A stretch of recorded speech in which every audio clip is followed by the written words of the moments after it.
हाँ जी, good morning. Start करें। कल अपन ने कंसाइनमेंट चैप्टर स्टार्ट किया था और 1 मिनट का रिकैप देता हूँ मैं आपको, फिर अपन आगे इसका आज क्वेश्चन करते हैं। ठीक है, बताओ सर, कंसाइनर कौन होता है जो गुड्स को रिसीव करता है? जो भेजता है, बेचता नहीं। क्या होता है? भेज रहा है। He sends the good to the, किसको? कंसाइनी को। क्या कंसाइनर कंसाइनी का रिलेशनशिप प्रिंसिपल और प्रिंसिपल का होता है? प्रिंसिपल और एजेंट का। Consignee is the principal, consignor is the agent. सो रहे हो क्या? क्या बोला मैंने? कंसाइनी इज द एजेंट और consignor is the principal. Clear है? उसके बाद में मैंने आपको बताया था कि कंसाइनर का बिजनेस है और वही इसके रिस्क और रिटर्न्स के लिए रिस्पॉन्सिबल है। जब वो गुड्स भेजेगा तो कंसाइनमेंट को डेबिट किया जाएगा, खर्चे पे करेगा तो भी कंसाइनमेंट को डेबिट किया जाएगा। कंसाइनी खर्चे पे करेगा, वो भी अल्टीमेटली भुगतने किसको है? क्योंकि बर्थडे किसका है? कंसाइनर का। ठीक है, तो सारे खर्चे पे कौन भुगतेगा? कंसाइनर। ठीक है, अगर बैड डेट्स हो गए तो कंसाइनर ही भुगतेगा, लेकिन मैंने आपको क्या बताया था, अगर डेल क्रेडिटर कमीशन होगा तो उस केस में कंसाइनी भुगतेगा। ठीक है, उसके बाद में consignee is entitled just for his commission, उसको सिर्फ कमीशन मिलेगा, वो भी खर्चा कौन भुगतेगा? कंसाइनर। तो एंट्री क्या हो जाएगी? Consignment debit to consignee. ठीक है, उसके बाद में जो माल बिकेगा उससे इनकम होगी, तो खर्चों के लिए कंसाइनमेंट डेबिट हो रहा था क्या, तो आपका इनकम के लिए कंसाइनमेंट क्रेडिट हो जाएगा। एंट्री क्या हो जाएगी? Consignee account debit to consignment. ठीक है, उसके बाद में क्लोजिंग स्टॉक रिकॉर्ड करेंगे, बिल्कुल करेंगे। क्लोजिंग स्टॉक को कहाँ लिखा देंगे? कंसाइनमेंट अकाउंट के क्रेडिट वाली साइड में, और बैलेंसिंग फिगर से क्या आ जाएगा? प्रॉफिट आ जाएगा, उसको कहाँ ले जाएंगे अपन? P&L के अंदर। हाँ, कंसाइनर ने, कंसाइनी ने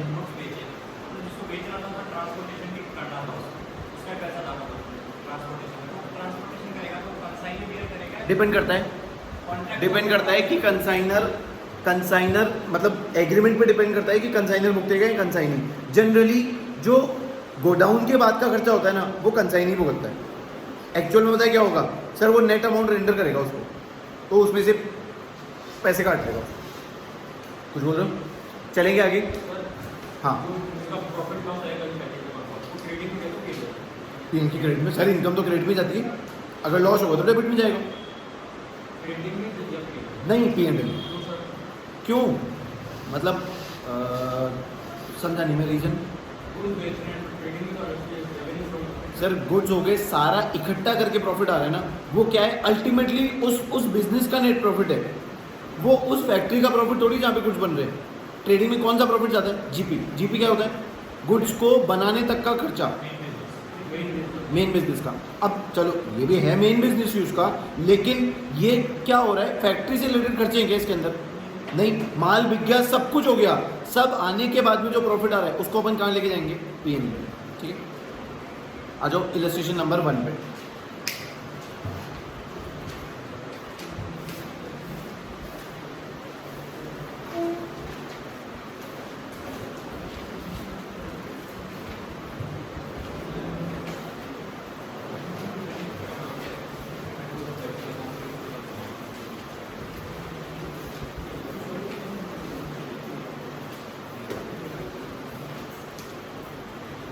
लाओ खत्म।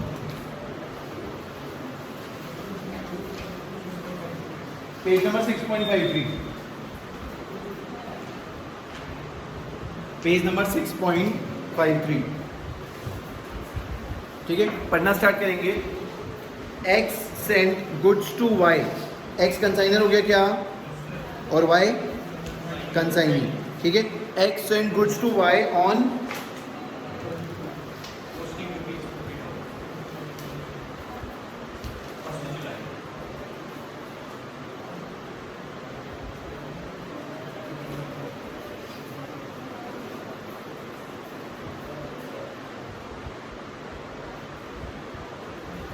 X sent on 1st July 2019 Y goods costing rupees 50,000 and spent 1,000 on packing etc. On 3rd July 2019 Y received the goods and sent his acceptance to X for rupees 30,000 payable at 3 months. Sir एक minute मेरी बात सुनिए, सबसे पहले x के goods कितने के थे? 50,000 के, और 1,000 रुपये का खर्चा पैकिंग पे लगा। बताओ सर कौन भुगतेगा? कंसाइनर भुगतेगा। और क्या कंसाइनर की जेब से कैश गया तो एंट्री क्या होगी Ayush? Packing account debit to cash नहीं होगा, क्योंकि अल्टीमेटली अपना कहाँ खर्चा जाना है? कंसाइनमेंट में जाना है, तो अपन डायरेक्टली कंसाइनमेंट को ही डेबिट करते हैं, अलग अलग खर्चे को डेबिट करेंगे नहीं। ठीक है। हाँ छवि, सेंट हिज एक्सेप्टेंस का क्या मतलब हुआ? एक्सेप्ट कर लिए कि गुड्स आ गए मेरे पास में। Sent his acceptance for 30,000 payable after 3 months। Sir अभी कहाँ में भी गए गुड्स? एक्सेप्टेंस क्या होता है? Tell me a word. नहीं, गलत। कहाँ बोला माल में क्या? देखो नीचे आओ थोड़ा सा। On 31 December 2019 he sent account sales showing that 4/5 of the goods have been sold for rupees 55,000। ये है सेल्स। सर एक्सेप्टेंस का मतलब क्या होता है? BR भेजा है, साफ लिखा हुआ है पेबल आफ्टर 3 months। पकड़ ही नहीं पा रहे उस पॉइंट को। दोबारा पढ़ता हूं। On 3rd July 2019 Y received the goods and sent his acceptance to X for rupees 30,000 payable at 3 months। तो सर 3 जुलाई को अगर गुड्स भेजे हैं तो इसकी ड्यू डेट क्या होगी? Aditya Mittal, due date, due month नहीं बताओ। 4 अक्टूबर, शाबाश। 3 अक्टूबर, शाबाश। ग्रेस के 3 दिन तो जोड़ो ही मत। 3 अक्टूबर को 3 महीने पूरे हुए, उसके बाद में 3 दिन ग्रेस के, 4, 5, 6। सर गारंटी बोल रहा हूं मैं आपको, आप इसको है ना ड्यू मैच्योर कराना भूल जाओगे, क्योंकि अभी आपका दिमाग किस में चल रहा है? कंसाइनमेंट में। आप एक्सेप्ट की एंट्री तो कर लोगे, लेकिन आप उसको मैच्योर करवाने की एंट्री भूल जाओगे। इसलिए ध्यान से चलना। कैसे चलना है बोलो सर। उसके बाद में Y spent rupees 2,000 on freight and cartage, 500 on godown rent and 300 on insurance। Sir ये सारी डिटेल दी है ना, इसका मतलब क्या बोलना चाहता है? खर्चा तो Y ने किया, लेकिन this will be reimbursed by X। ठीक है। On 31 December 2019 he sent account sales along with the amount due to X। Sir बहुत इंपॉर्टेंट लाइन है ये वाली। किसी क्वेश्चन में ये लाइन लिखी हुई होती है, किसी क्वेश्चन में लिखी हुई नहीं होती है। क्या होता है इसके अंदर? अमाउंट ड्यू निकालने के लिए आपको क्या करना पड़ेगा? कंसाइनी का अकाउंट बनाना पड़ेगा। कंसाइनी के अकाउंट से पता चलेगा कि उससे कितने पैसे मुझे लेने हैं। मैंने आपको सिखाया था कि कंसाइनी का अकाउंट सिखाया था ना, उससे बैलेंसिंग वगैरह आएगा। अगर उसने पैसे दे दिए तो बैंक डेबिट कर दोगे, नहीं दिए तो बैलेंस ब्रॉट डाउन कर, बैलेंस कैरी डाउन कर दोगे, बस। ठीक है। अभी अपन क्वेश्चन में एक एक चीज देखेंगे। अभी मैं आपको केवल एक बेस बना रहा हूं कि क्वेश्चन में क्या क्या चीजें गिवन है। Showing that 4/5 of the goods had been sold for rupees 55,000। Sir आपकी 11वीं की टीचर जब आपको पढ़ाती थी तो आपको ऐसे बोलती थी क्या? अगर क्वेश्चन में ऐसे लिखा हुआ आए कि goods costing rupees 20,000 have been sold for rupees 25,000, तो सेल की एंट्री 20 से करते थे, 25 से करते थे, 5 से करते थे, 20 को इग्नोर कर देते थे ना। सर इसके अंदर भी वही करना है। आपको क्या करना है? सिर्फ 55,000 से सेल्स की एंट्री कर लेनी है। 4/5 बेचे, कितने बेचे उससे कोई मतलब नहीं है। अंजलि कोई डाउट आ रहा है क्या? आ रहा है समझ में? Y is entitled to 10% commission. कितना कमीशन? सर अभी बता सकते हो कि मेरे को कितना कमीशन हो गया उसका? जितना उसने माल बेचा है उसका 10% अपन उसको दे देंगे। One of the customer turned insolvent and could not pay rupees 600 due from him। इसका मतलब 600 रुपए डूब गए। कौन भुगतेगा? सर ऐसे तो Y है ना, बोल दे पूरे 55,000 रुपए डूब गए। हो सकता है क्या ऐसा? हो सकता है, लेकिन सर उन दोनों के अंडरस्टैंडिंग की बात है। अपने को क्या मतलब है? अपन तो साहब मुनीम आदमी है, हमारे को तो जो डेटा दोगे हम उसकी एंट्री करके आपको दे देंगे। तुमको एग्रीमेंट सोच समझ के करना चाहिए था, तुमको डेलीगेटर कमीशन देना चाहिए था। आ रही बात आपको समझने? इसका मतलब आपको क्या कर देना है? जो बैड डेट्स बोले उसका खर्चा किसको भुगतवाना है? कंसाइनर। ठीक है। Show the necessary journal entries in the books of consignor, also prepare ledger accounts. अपन पहले लेजर अकाउंट्स बनाते हैं और फिर अपन जर्नल एंट्रीज करेंगे। ठीक है। हेडिंग डालो sir, in the books of x. Sir बड़े सुंदर मैनर में आपको एक एक चीज लिखनी है, तभी आपको पूरे मार्क्स मिलेंगे। अपन साइमल्टेनियसली करेंगे एंट्रीज और वो दोनों कर। यहाँ पहले लेजर कौन बनाए, पहले लेजर बना लेते हैं काम। अच्छा एक काम करो, 1 जुलाई 2019 को 50,000 की गुड्स बेचे थे क्या, और 1,000 रुपये किस पे लगे, पैकिंग पे लगे, दोनों को कंसाइनमेंट के डेबिट पे लिखना है। अब बताओ साहब 3 जुलाई को क्या हुआ, अभी रुक जाओ, पहले गुड्स रिसीव हुए है ना, और एक बीआर आया मेरे पास कितने के, 30,000 का। अच्छा ये ड्यू कब होगा, 6 अक्टूबर 19, 6 अक्टूबर 19, ठीक है। लेकिन अभी इसने और खर्चे पे किए हैं क्या, फ्रेट कितना, 2000 है। अच्छा ये पैकिंग का 1000 रुपये, और क्या पे किया है, रेंट 500 और इंश्योरेंस की 300, ठीक है। यहाँ पे बीआर मैच्योर कराना है, और 31/12/19 को अपने को क्या मिल गया, अकाउंट सेल्स, ठीक है। अकाउंट सेल्स का मतलब क्या होता है सर, ये जो भी इसने काम धंधा किया है ना यहाँ पे, वो सारे के सारे किस में लिख के भेजेगा, अकाउंट सेल्स में। Account sales is the detail of the transactions entered by the consignee, सारी डिटेल। सर रोज फोन कर करके थोड़ी बताएगा, ये चैप्टर, ये क्वेश्चन उस जमाने का है जब जमाने में व्हाट्सएप नहीं हुआ करता था। आज तो क्या है, अच्छा वो कंसाइनर बोलेगा हाँ भाई बता आज कितने का माल बेचा, तो सारी चीज़ें रियल टाइम बेसिस पे हो सकता है आज पॉसिबल हो। लेकिन सर आपको क्वेश्चन में क्या अज्यूम करके चलना है, इसको सारी डिटेल का पता चल रही है 31 दिसंबर, ओके।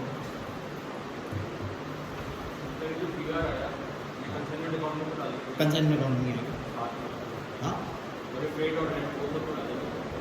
हाँ ये तो आएगा, थोड़ा जल्दी कॉपी करना प्लीज।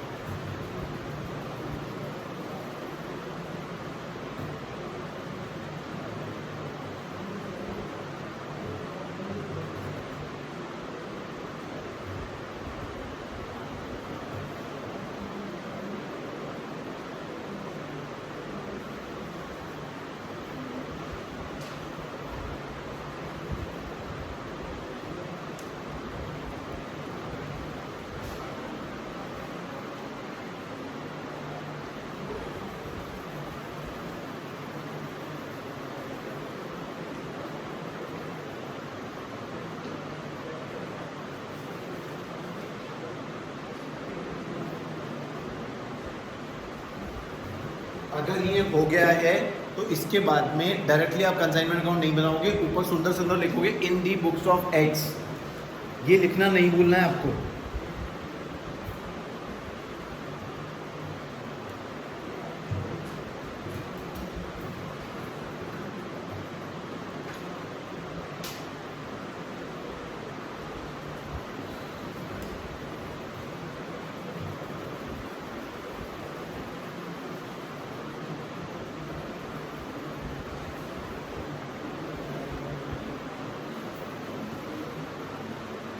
हो गया, स्टार्ट करें।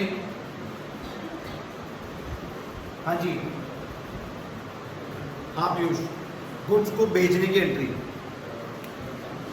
हाँ तो कंसाइनमेंट टू कंसाइनमेंट, हाँ टू कंसाइनमेंट। अरे एंट्री पढ़ के आने के लिए बोला था ना मैंने आपको, पढ़ के नहीं है एंट्रियाँ, entry journal entry, consignment account debit to goods sent on consignment. तो सर कंसाइनमेंट के डेबिट पे क्या आ जाएगा, to goods sent on consignment.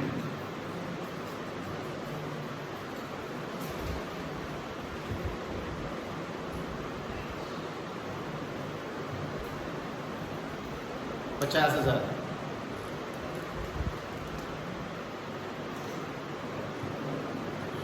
ठीक है।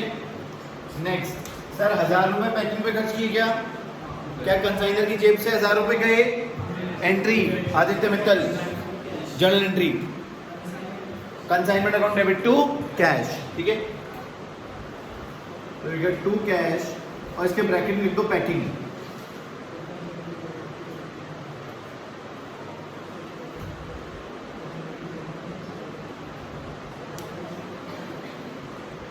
ठीक है, सिंपल सी बात है सर। देखो 1 जुलाई का काम हो गया, अब आगे चलो। 2 जुलाई को कुछ नहीं हुआ, 3 जुलाई को क्या हुआ? 3 जुलाई को एक तो उससे बिल आया, Y के लिए ये बीपी है, X के लिए जर्नल एंट्री। किसने पढ़ रखा है? आयुष तुमने पढ़ रखा है? Bills of exchange, journal entry, bill receive होने की, BR account debit to Y, है ना? तो sir BR account debit to Y में कहीं पे कंसाइनमेंट अकाउंट इफेक्ट हो रहा है क्या? अरे लिखा हुआ Y ब्रैकेट में। अरे ये तो उसकी डिटेल है कि ऐसे मान लो, चलो ये अजमेर का था, मान लो उदयपुर में जेड है, तो सर कंसाइनमेंट अकाउंट में आगे रहना तो चाहिए ना किसका कंसाइनमेंट है, समझ रहे हो? तो ये ब्रैकेट में सिर्फ इसलिए लिखा हुआ है ताकि याद रहे किसका वाला है ये अकाउंट, ठीक है? हाँ बिल्कुल 4-5 नहीं, क्वेश्चन भी नहीं बनेंगे, बनेंगे अलग अलग, लेकिन आपके क्वेश्चन में ऐसा नहीं आएगा कि ऐसे 3-4 अकाउंट बना के दिखाओ। मैं आपको एक प्रैक्टिकल बात बता रहा हूँ कि इसके ब्रैकेट में Y क्यों लिखा गया है, ठीक है? चले आगे, बोलो साहब नेक्स्ट। इसने BR भेजा, उसकी इसके अंदर कोई एंट्री नहीं होगी, वो अपन जर्नल बनाते टाइम पे कर लेंगे। नेक्स्ट, इसने खर्चा भी किया, क्या X की जेब से कुछ गया? नहीं, तो X क्या एंट्री करेगा? अच्छा X की नहीं कुछ नहीं एंट्री करेगा, एंट्री करेगा सर, क्या आएगा? 2Y, और यहाँ अगर आप डिटेल शो करना चाहो तो यहाँ लिख दो फ्रेट, रेंट, गोडाउन रेंट लिखा होता है उसमें, हाँ तो गोडाउन रेंट लिखो, तो रेंट लिख दे, गोडाउन रेंट और इंश्योरेंस 2500 और 300। सर ये अलग अलग लिखवाने का एक रीजन है, वो मैं आपको क्वेश्चन के एकदम एंड में बताऊंगा। चले आगे,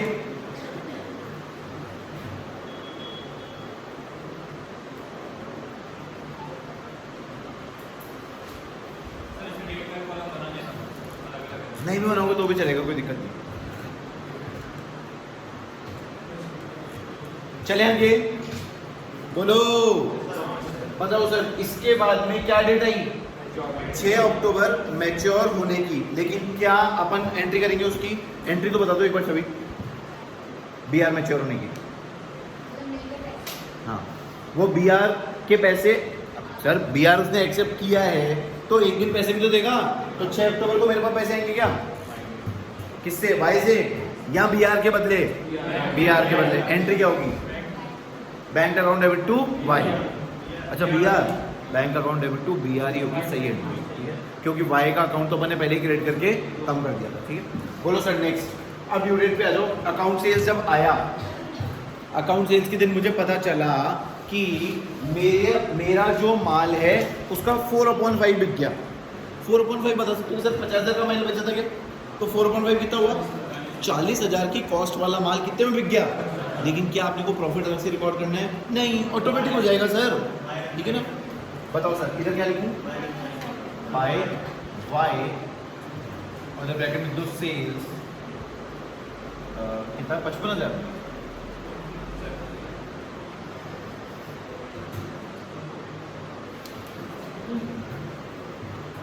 क्या जैसे ही उसने बोला कि मैंने 55,000 का माल बेच दिया है, क्या वो चुपके मुझे ये बोलने की कोशिश कर रहा था मुझे 10% कमीशन चाहिए इसके बदले?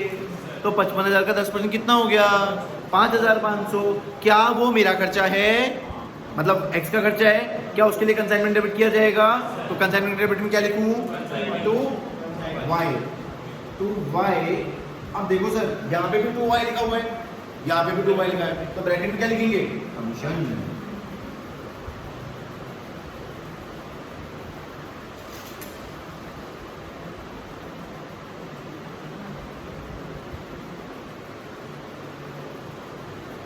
$5,500।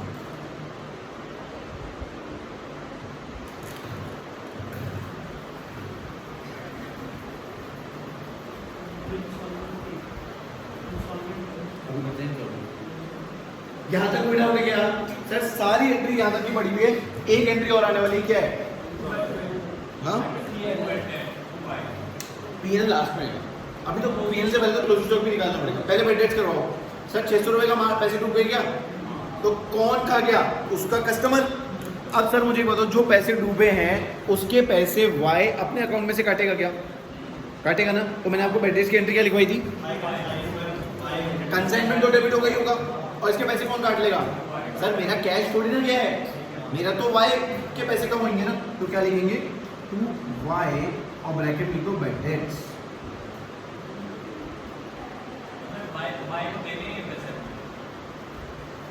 वाई मेरे को जो ये 55,000 रुपए देगा ना, उसमें से ये पैसे भी काटेगा, ये भी काटेगा और ये भी काटेगा। तो उसके लिए अपन, अच्छा वो 30,000 जो दे चुका है वो भी तो काटेगा। जो 30,000 रुपए का वो बीआर मुझे दे चुका है वो भी तो काटेगा। तो सर उसके लिए अपन क्या बनाएंगे? एक लेजर अकाउंट बना के दिखाएंगे, ठीक है? हाँ? 10,000। सर इन्वेंट्री चैप्टर पढ़ने के बाद में अगर आप ये गलती करो तो बहुत बड़ी गलती है। यहाँ तक सबको डाउट, किसी को डाउट है? अब सर एक बार पेन को नीचे रख दो, सिर्फ मेरी बात को गौर से सुनना। सर मैंने आपको सिखाया है इन्वेंट्री चैप्टर के अंदर कि जब तक goods in the saleable condition नहीं आ जाते तब तक के खर्चे क्या होते हैं? इन्वेंट्री की कॉस्ट में इंक्लूड किए जाते हैं। मैं आपको ये बात क्यों याद दिला रहा हूँ? क्योंकि मुझे यहाँ पे क्या लिखना है? बाय कंसाइनमेंट स्टॉक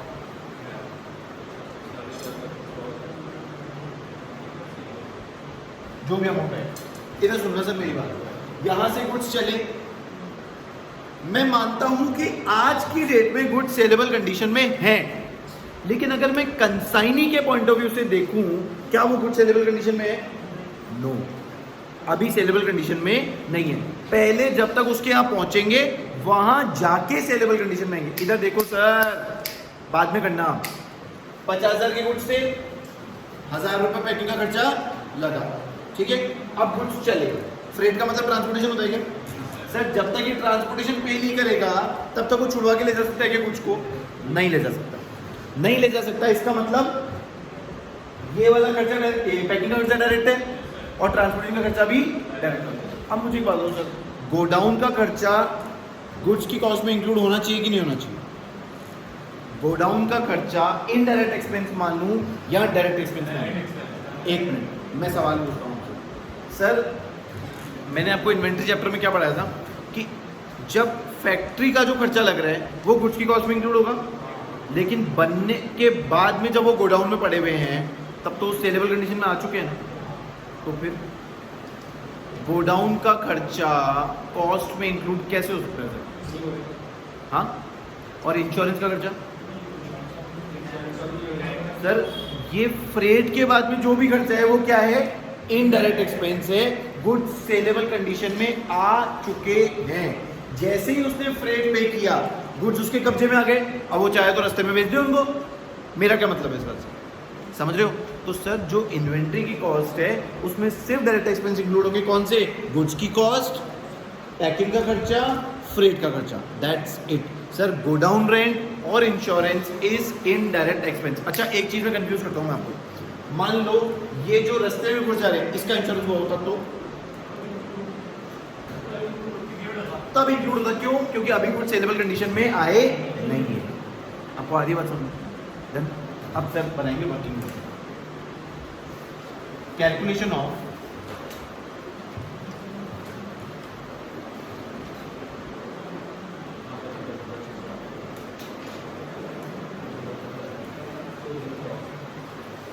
अभी तो सर अब नॉर्मल लॉ सर ये चीज़ें आएंगी ना तब होएगी कंफ्यूज। तो अभी तो फिर भी सब चीज़ें सरल चल रही है। अभी तो रास्ते में कुछ माल जल जाएगा, कुछ वो आने के बाद जल जाएगा, तो सारी चीज़ें अपने को सीखनी है, तो थोड़ा सा आप पेशेंस रखोगे, ठीक है? बोलो सर, गुड्स की कॉस्ट इंक्लूड होगी क्या? कॉस्ट ऑफ गुड्स कितनी? 50,000।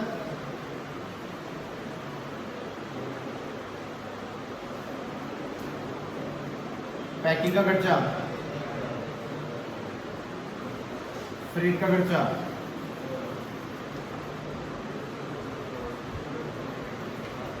सर टोटल गुड्स की कॉस्ट कितनी है?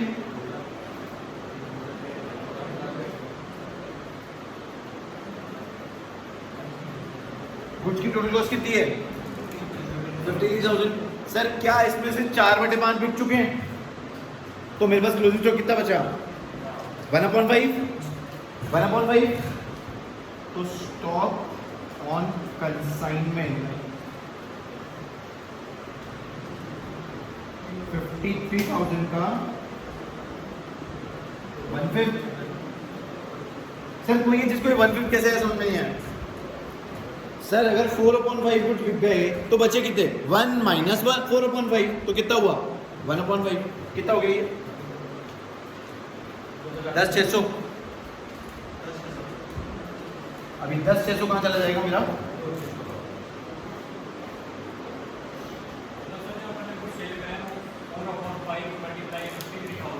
कॉस्ट कॉग्स उनकी कॉग्स है।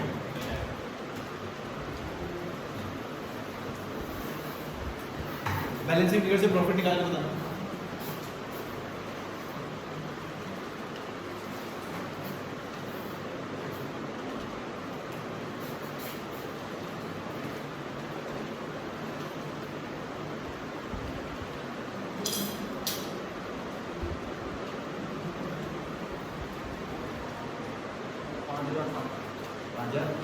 ऐसे हो रहा है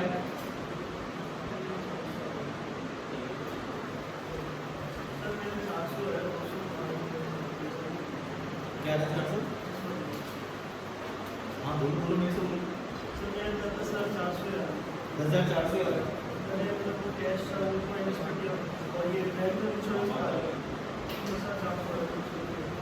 नहीं। तुम एक बार पहले मेरे को 53,000 मैच हो रही थी ना 53 डिवाइडेड बाय 5 में तुम्हारा 10,400 कैसे दे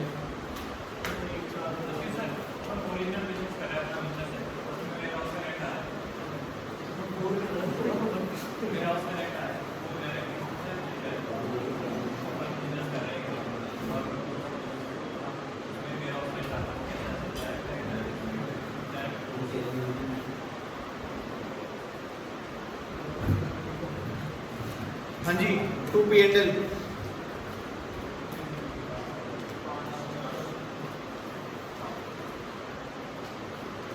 10,600 और मुझे कॉलम का टोटल बता दो 65,600।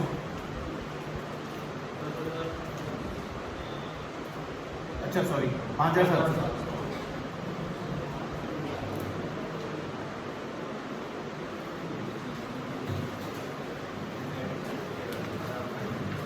सर ये वर्किंग नोट जरूर कॉपी करना है, इसके बिना आपको मार्क्स नहीं मिलेंगे एग्जाम में।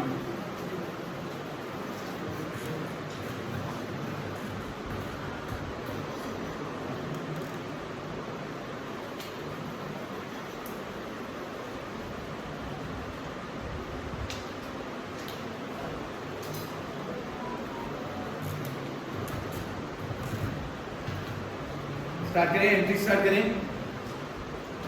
हेडिंग डालो जर्नल एंट्रीज।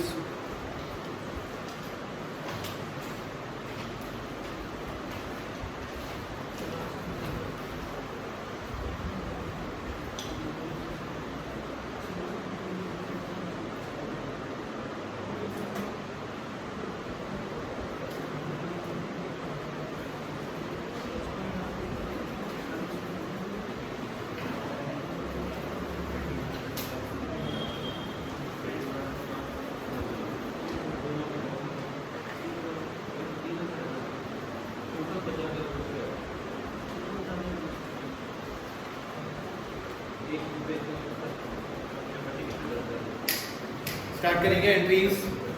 बोलो सर गुड्स भेजने की एंट्री सभी बताइए। Consignment debit to consignment goods centre. हाँ लिखो सर पहली entry goods sorry consignment account debit to goods. ये कंसाइनर की बुक्स में चल रही है क्या? कंसाइनर की बुक्स में जो चल रही है इस लिखो लिखो जल्दी से लिखो। Consignment account debit to goods sent on consignment. ये एंट्रीज मैं आपको सिखाने के लिए लिखवा रहा हूँ। एग्जाम में दोनों में से एक ही चीज़ आएगी, दोनों आने का चांस बहुत कम है। 10 मार्क्स का क्वेश्चन आता है कंसाइनमेंट चैप्टर से, तो या तो एंट्रीज आएंगी या लेजर आएगा, और मोस्ट प्रोबेबली चांस है कि लेजर ही है। Consignment account debit to goods sent on consignment. Narration क्या हो जाएगा? गुड्स एंड कंसाइनमेंट, ठीक है। कोई नोट्स में से मत देखना, मैं सब याद करवा दूंगा अभी, नोट्स में से देखने की जरूरत नहीं है। नेक्स्ट सर, गुड्स भेजने से पहले अपन ने क्या किया? 1000 रुपए पैकिंग का खर्चा किया। एंट्री बोलो। Packing account debit to cash, consignment account debit to cash. लिख दो फटाफट से, consignment account debit to cash. Narration में लिख दो cash paid for packaging.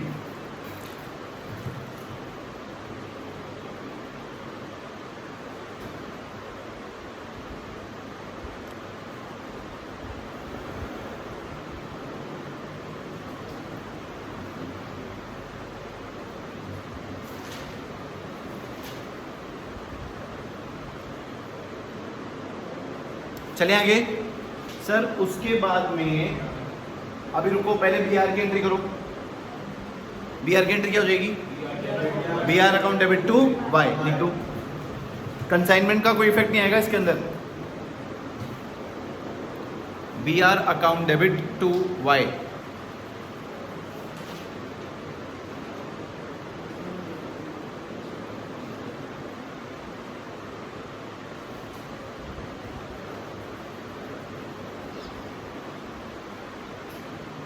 Done. 3 entry हो गई सबकी। Consignment debit to goods and consignment, consignment debit to cash, BR account debit to Y, ठीक है। नेक्स्ट एंट्री करो सर, वाई के खर्चे पे करवाओ। कंसाइनमेंट डेबिट टू वाई कितना? 2800। तीनों को अलग अलग लिखने की जरूरत नहीं है।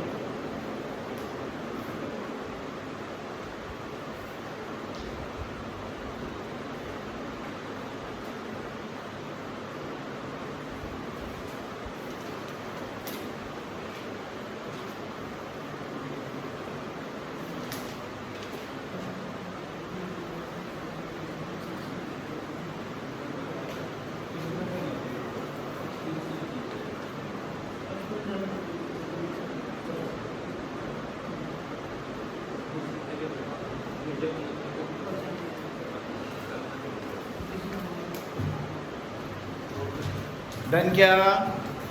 Consignment account debit to Y कितना? 2800, ठीक है। चलो नेक्स्ट, माल भेज दें। अब माल भेज दें। अच्छा पहले मैच्योर होएगा। ओ फिर तो वाली एंट्री पहले होनी थी, मैच्योर होने की भी। चलो ठीक है, कोई नहीं, लिख दो। Bank account debit to BR, bank account debit to BR. Actually क्या होता है, ये जो डिटेल्स है ना, ये मुझे अकाउंट सेल्स में ही पता पड़ती है।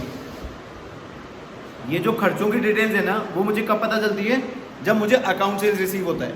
अकाउंट सेल्स में ही सारी डिटेल्स लिखी हुई होती है, कितने का माल बेचा है, कितना माल बचा हुआ है, कितना है ना आपका ये खर्चा हुआ है, कितने के बैड डेट्स हो गए, वो सब चीज़ें उसमें लिखी हुई होती है। कमीशन कितना ड्यू है, ठीक है।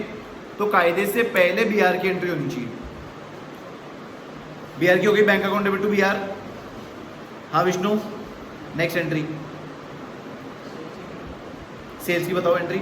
Cash account debit to sales, consignee to sales, consignee debit to consignment. लिखो Y account debit to consignment.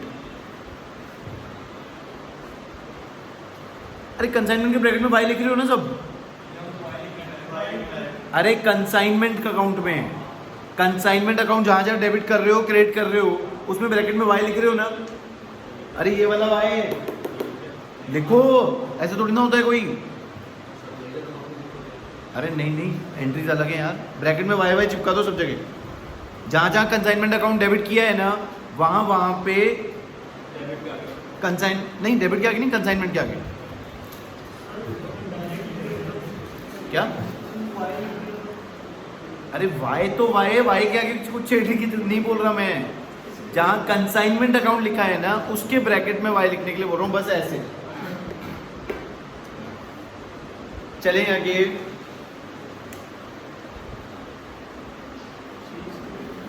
Closing stock की एंट्री नहीं, पहले बैड डेट्स की करो, पहले बैड डेट्स की करो। Consignment debit to Y, consignment debit to Y 600 रुपए। कमीशन डेबिट मत कर देना, कंसाइनमेंट ही डेबिट होगा सब जगह पे। मैं आपको सच बताऊं, ये चैप्टर सबसे इंटरेस्टिंग है, सबसे डिफिकल्ट है, सबसे स्कोरिंग है और एग्जाम में आने वाला भी है। अभी आपको डिफिकल्ट इसलिए लगेगा क्योंकि अभी थोड़ा बेस चल रहा है, धीरे धीरे आप नॉर्मल लॉस भी आएगा। फिर बोलेगा कि गुड्स 50,000 के गुड्स थे और कंसाइनी को 55,000 रुपये बेचे, तो उसमें इनवॉइस प्राइस आएगी, ठीक है। तो थोड़ा सा डिफिकल्ट होएगा, लेकिन आपको पेशेंस रखना पड़ेगा एक बार के लिए। और एग्जाम में 10 मार्क्स का क्वेश्चन पक्का है इसके ऊपर।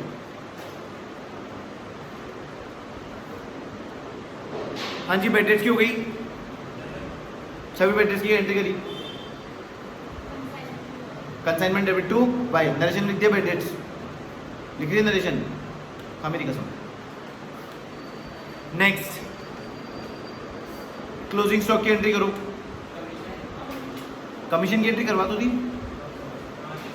कमीशन की नहीं करी क्या, तो लिखो consignment debit to bye 5500।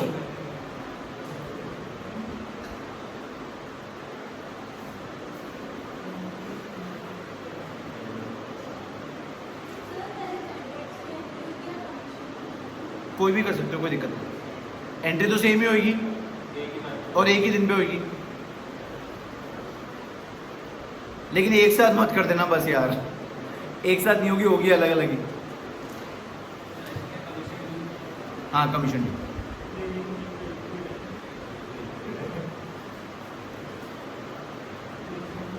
Closing stock की entry, consignment stock account debit to consignment, consignment stock account debit to consignment.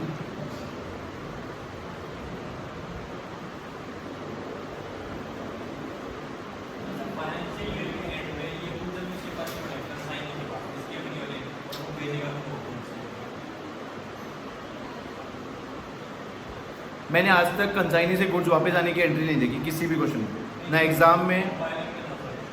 हाँ कंपाइलर में था, तो वो रिवर्स एंट्री हो जाएगी।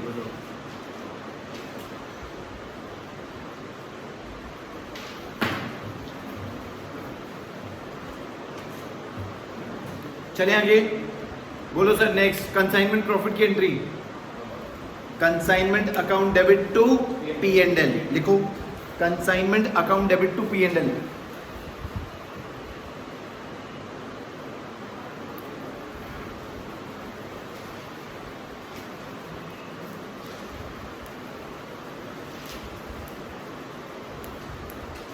नीरज पीछे रह गया क्या, तो एंट्री लिखना, अभी और एंट्री बाकी, 4 एंट्री बाकी है अभी। अमाउंट तो आ रखा है ना, 5,700 लिख दो। क्या, प्रॉफिट ट्रांसफर टू P&L या consignment profit transfer to P&L।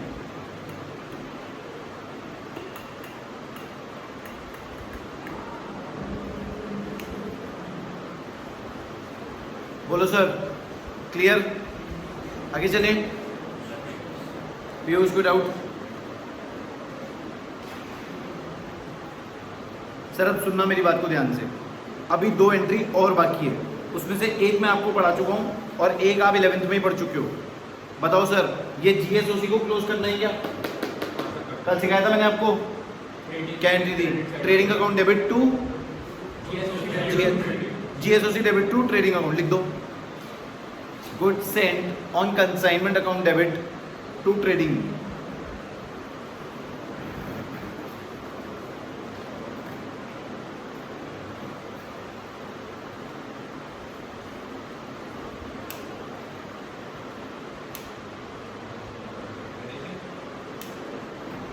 GSOC closed या ट्रांसफर्ड, डन। अब सर एक लास्ट एंट्री बची है, कोई बता सकता है कि क्या एंट्री हो? सर आपको क्या लिखा हुआ है लास्ट में? And the balance due. अब बैलेंस ड्यू कितना है आप बता सकते हो क्या मेरे को? सर मैं आपको वैसे कैलकुलेटर पे बता सकता हूँ, लेकिन आपको कंसाइनी अकाउंट बनाना पड़ेगा। मैं बताऊँ, 55,000 रुपये मुझे उससे लेने, क्या ये पैसे वो मेरे अमाउंट में से काटेगा क्या? सर पैकिंग का खर्चा उसने किया, कमीशन मुझे उसको देना है, ये पैसा डूब गया, क्या ये तीनों अमाउंट मेरे अकाउंट में से काटेगा? कितने बचे? 46। और इसके अलावा जो 30,000 रुपये मुझे वो पहले दे चुका है वो 16,100 रुपये।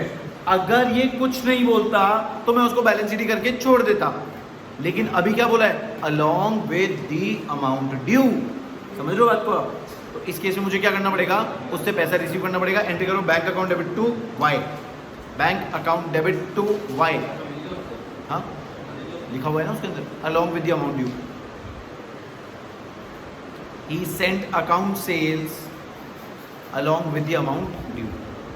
ठीक है, कौन सा कैलकुलेशन दोबारा बताऊंगा, लेजर में मैं लूंगा वो तो मैंने ऐसे ही बता दी। पहले एंट्री कर दो एक बार के लिए, bank account debit to Y, पैसा रिसीव करने की एंट्री है सर जनरल सी, ये मुझे बताने की जरूरत नहीं है। Bank account debit to Y नहीं दिया तो बैलेंस शीट करके जो एंट्री नहीं होती उस केस में बस लेजर अकाउंट की बैलेंसिंग हो जाती है। हाँ कंसाइनी अकाउंट बनाओ, कंसाइनी अकाउंट में जर्नल एंट्री में जो जो आ रहा है वो लिख दो बस। कंसाइनी मतलब वाई का अकाउंट।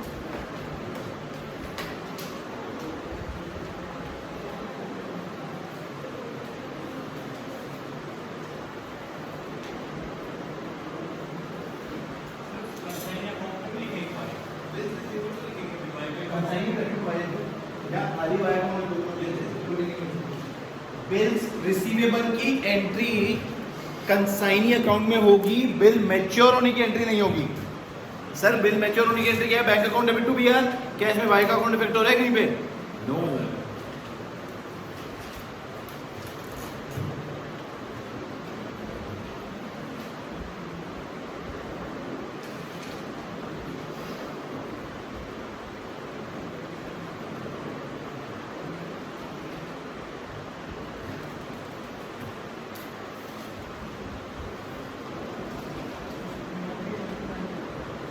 कंसाइनी अकाउंट में देखो एक तो आपका आएगा टू बी आर, अरे टू बी आर नहीं sorry by B R, by B R. उसके बाद में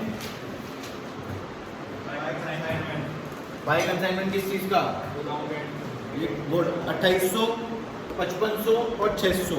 ठीक है, ये क्रेडिट साइड में आ गया। हाँ एक बार बाय कंसाइनमेंट अकाउंट और अंडरलाइन करके तीनों चीज़ें लिख दो, चलेगा वो भी चलेगा। ठीक है, और डेबिट साइड में क्या आएगा? 55,000 लिख दो।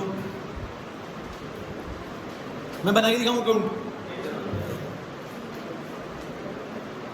मैं बनाऊँ क्या अकाउंट अंजलि की? हो जाएगा, करो एक बार।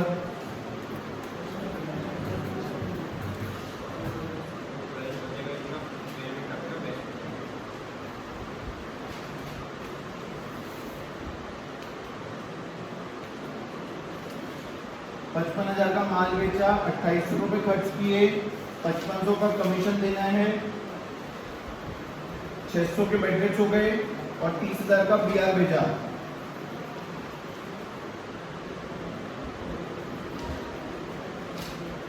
तो बैलेंसिंग फिगर से बाय बैंक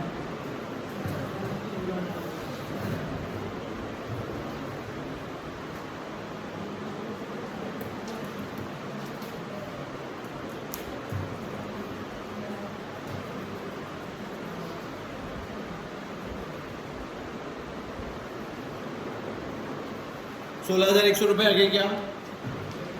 तो 16,100 से रिसीव कर लो। क्लियर है सबको? डन। ठीक है, तो एक बार ये क्वेश्चन आपको दोबारा से करना पड़ेगा क्योंकि उसके बिना कंसेप्ट क्लियर नहीं होगा। ठीक है, बाकी अपन नेक्स्ट क्लास में कंटिन्यू करते हैं। आज के लिए इतना ही।